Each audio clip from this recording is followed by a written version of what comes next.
आज मैं आपको एक बहुत इमोशनल कहानी सुनाने जा रहा हूँ जिसका उन्वान है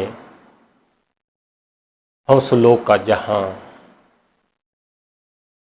एक शहर में शाहिद नाम का एक नौजवान मुलाजिमत करता था।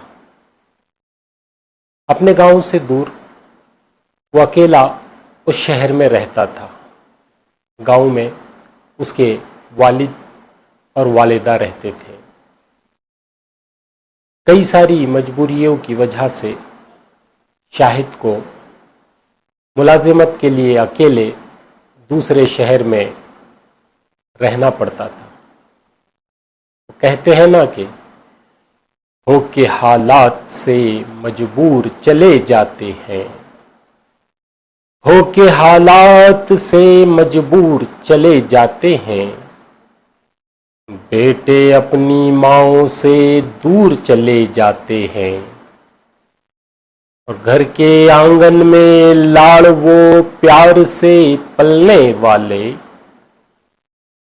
घर के आंगन में लाड़ वो प्यार से पलने वाले, बन के परदेश में मजदूर चले जाते हैं। ठीक इसी तरह परदेश में मुलाजिमत करने वाला शाहिद बिल्कुल अकेला था। वो जिस किराए के मकान में रहता था वहाँ पर एक चीज़ की बहुत कमी थी, और वो कमी ये थी कि वहाँ नेटवर्क आता ही नहीं था।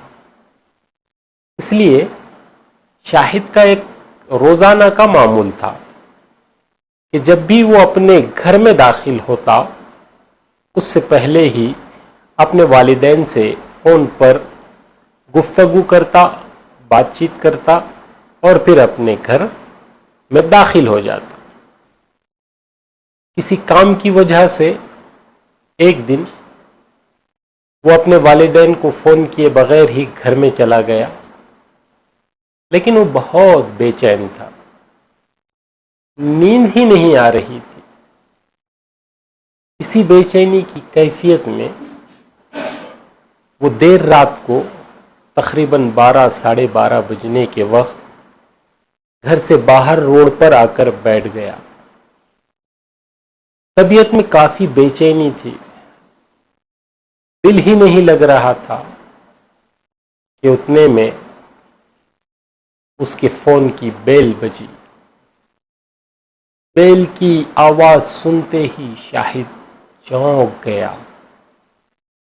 इतनी रात का अपने गांव से फ़ोन आने का तसव्वुर उसे बिल्कुल नहीं था।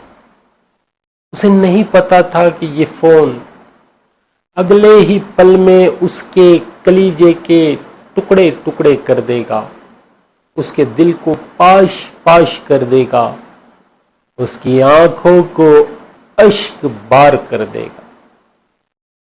और ऐसा ही हुआ। जैसे ही शाहिद ने फ़ोन रिसीव किया उसे इत्तला मिली कि उसके वालिद को कुछ देर पहले दिल का दौरा पड़ा है, उनकी हालत बहुत ख़राब है और उन्हें अस्पताल में भर्ती करा दिया गया है। शाहिद बहुत डर गया, बहुत घबराने लगा और अव्वल वक्त उसने अपने गांव पहुंचने की कोशिश की, और इसीलिए अपने गांव जाने की खातिर वो बस स्टेशन पर चला गया। वहाँ पर उसके गांव तक जाने वाली कोई भी गाड़ी नहीं थी।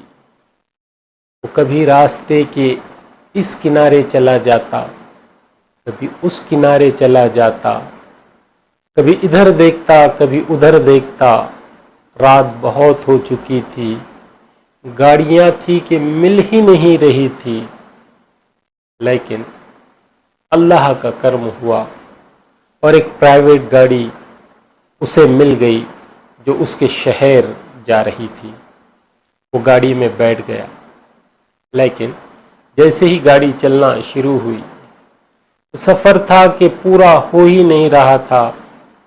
शाहिद का दिल कभी बहुत ज़ोरों से धड़कता, कभी आंखों में आंसू आते, कभी अपनी मजबूरी व बेबसी पे तरस आता। ऐसे तैसे करके वो अपना सफ़र मुकम्मल कर सीधे हॉस्पिटल में पहुंचा।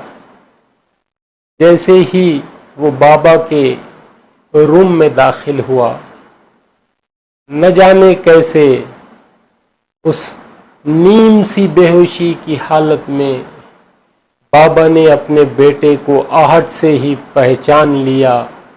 आंखें खोल के बोले, शाहिद, शाहिद, अरे तू तू कैसे आ गया? शाहिद ने बाबा को बताया कि उसे फ़ोन पर इत्तला मिली और वो सीधे यहाँ पहुँच गया। काफ़ी देर तक बाबा के पास बैठा रहा। रात गुजरने का नाम नहीं ले रही थी, क्योंकि शाहिद चाहता था कि जल्द से जल्द डॉक्टर से बात की जाए कि आखिर बाबा को क्या हो गया है, आगे क्या करना है। उनकी तबीयत के बारे में वो सब कुछ जानना चाहता था। ऐसे तैसे करके सुबह हुई। शाहिद ने डॉक्टर से मुलाकात की। डॉक्टर ने शाहिद को बताया कि बाबा के दिल का ऑपरेशन करना पड़ेगा, बाईपास सर्जरी करना पड़ेगी। बाईपास का नाम शाहिद के लिए बहुत नया था। वो नहीं जानता था कि ये सर्जरी क्या है, ये बाईपास सर्जरी आखिर होती क्या है। वो बहुत कांपने लगा, बहुत रोया, बहुत परेशान हुआ। डॉक्टर से पूछा कि ये ऑपरेशन कब करना होगा। डॉक्टर ने शाहिद को बताया कि जितना जल्द हो सकता है ऑपरेशन करना पड़ेगा, और ये ऑपरेशन किसी और गांव में करना होगा। इसी तरह से हिम्मत जुटाकर शाहिद ने फैसला किया कि इस दवाखाने से सीधे बाबा को उस गांव ले जाया जाए जहां पर बाबा का ऑपरेशन करना है। शाहिद अपने रिश्तेदारों की मदद से बाबा को अस्पताल से दूसरे गांव, दूसरे अस्पताल में ले गया। बहुत बड़ा अस्पताल था, कोई जान पहचान वाला वहाँ पर नहीं था। अजनबी शहर, अजनबी लोग। इतना बड़ा हॉस्पिटल देखकर शाहिद को बहुत फिक्र हो रही थी। बाबा की तबीयत पल पल नासाज होती जा रही थी। फिर डॉक्टर्स ने शाहिद को बताया कि कल सुबह बाबा का ऑपरेशन करना पड़ेगा, जिसके लिए काफ़ी ब्लड की ज़रूरत है और ज़्यादा से ज़्यादा ब्लड डोनर का इंतज़ाम करें।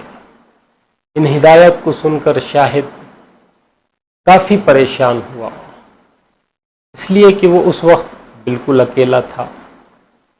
सबसे पहले उसने बाबा के लिए अपना ब्लड दिया, डॉक्टर से बात की और उन्हें बताया कि कल सुबह आपको जितने चाहे ब्लड डोनर अस्पताल में मिल जाएंगे। हमारे सारे दोस्त अहबाब रिश्तेदार बाबा के लिए ब्लड देंगे और उनको आने में सुबह लगेगी, इसलिए आप सिर्फ आज का दिन बर्दाश्त कीजिए, एडजस्ट कर लीजिए, कल ब्लड डोनर्स मिल जाएंगे। शाहिद की बात डॉक्टर्स मान गए। रात काफ़ी हो चुकी थी। वो दूर से बैठकर अपने बाबा को तकता रहा, देखता रहा कि उसके वो बाबा जिन्हें कभी कोई बीमारी नहीं हुई थी, उसने कभी अपने वालिद को बीमार नहीं देखा था। हमेशा हौसलों से भरा हुआ एक इंसान, हिम्मत और इस्तिक़लाल का पहाड़ ही उसे नज़र आता था अपने बाबा की शक्ल में। लेकिन आज क्या हो गया था कि उसके बाबा निढाल निढाल से दवाखाने के बिस्तर पर पड़े थे। सुबह उनका बहुत बड़ा ऑपरेशन होना था। बहुत कर्ब व इज़्तिराब की हालत में शाहिद ने फिर एक बार रात गुजारी। सुबह हुई, बाबा को ऑपरेशन थिएटर ले जाने की सारी तैयारियां शाहिद की आंखों के सामने होने लगी। बाबा भी सारी तैयारियां देख रहे थे। शाहिद को लग रहा था कि वो बहुत कामयाब हो गया कि उसने बाबा को उनके ऑपरेशन के मुतालिक नहीं बताया कि यह ऑपरेशन कितना बड़ा है। सारी तैयारियां मुकम्मल हो गई। बाबा को व्हील चेयर पर बिठाकर ऑपरेशन थिएटर की तरफ ले जाया जाने लगा।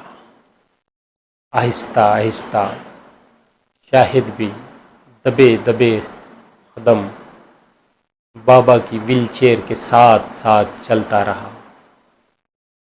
कुछ देर के बाद ऑपरेशन थिएटर आ गया। अब बाबा को अंदर ले जाना ही बाकी था कि बाबा ने व्हील चेयर रोक दी। सब चौंक गए। सबको लगा कि बाबा बहुत घबरा गए हैं, ऑपरेशन थिएटर को देखकर डर गए हैं। सब उनसे कहने लगे, बाबा बाबा आप आराम से बैठ जाइए, कुछ नहीं होगा, मामूली सा ऑपरेशन है। शाहिद भी अपने बाबा के सर पे हाथ रखकर कहने लगा, बाबा बाबा आप आराम से बैठो ना, कुछ भी नहीं होगा, थोड़ा सा मामूली सा ऑपरेशन है, कुछ देर के बाद आप बाहर आ जाएंगे। शाहिद की बात सुन के बाबा फिर से व्हील चेयर पर से उठकर खड़े रह गए। इतना कांप रहे थे, इतना घबरा रहे थे, आंखों में इतने अश्क बाबा के उमंड आए थे। बाबा अपने बेटे शाहिद से कहने लगे, शाहिद मुझे अच्छी तरह पता है यह ऑपरेशन कितना बड़ा है। मुझे मालूम है कि मेरा दिल बाहर निकाल कर ऑपरेशन करना है, लेकिन मेरे बेटे तू अपने आप को अकेला महसूस मत कर, तो हिम्मत रख, मैं फिर से बहुत जल्द अच्छा होकर तेरे पास आ जाऊंगा।